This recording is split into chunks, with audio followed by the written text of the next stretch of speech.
ఏపీలో విద్యారంగాన్ని నిర్వీర్యం చేశారని ఆరోపించారు మాజీ డిప్యూటీ సీఎం పుష్ప శ్రీవాణి. నిన్నటి పేరెంట్స్ మీటింగ్లో ఎవరికి ప్రయోజనం లేదన్నారు.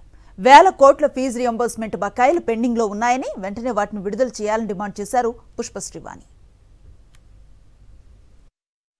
జరిగినటువంటి ప్రోగ్రామ్ పేరెంట్స్ టీచర్స్ మీటింగ్ ఏదైతే జరిగిందో అది కేవలం తూతూ మంత్రంగా ఏదో పబ్లిసిటీ స్టంట్గా మాత్రమే కొనసాగింది తప్ప దానివల్ల పేరెంట్స్కి కానీ దానివల్ల విద్యార్థులకు కానీ దానివల్ల టీచర్స్కి కానీ ఉపయోగపడే విధంగా ఏమీ లేదు అన్నది ప్రతి ఒక్కరూ కూడా గమనించినటువంటి అంశం. 5,600 కోట్ల ఫీజు రియంబర్స్మెంట్లో మీరు చెల్లించింది కేవలం 700 కోట్లు మాత్రమే.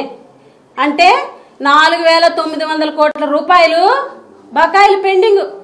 అలాగే వసతి దీవెన 1,100 కోట్లు సంవత్సరానికి, 2 సంవత్సరాలు కలిపి 2,200 కోట్లు, 4,900 కోట్లు, 2,200 కోట్లు కలిపితే 7,100 కోట్లు ఫీజు రియంబర్స్మెంట్ పథకాన్ని పెండింగ్ పెట్టినటువంటి ప్రభుత్వం ఈ కూటమి ప్రభుత్వం.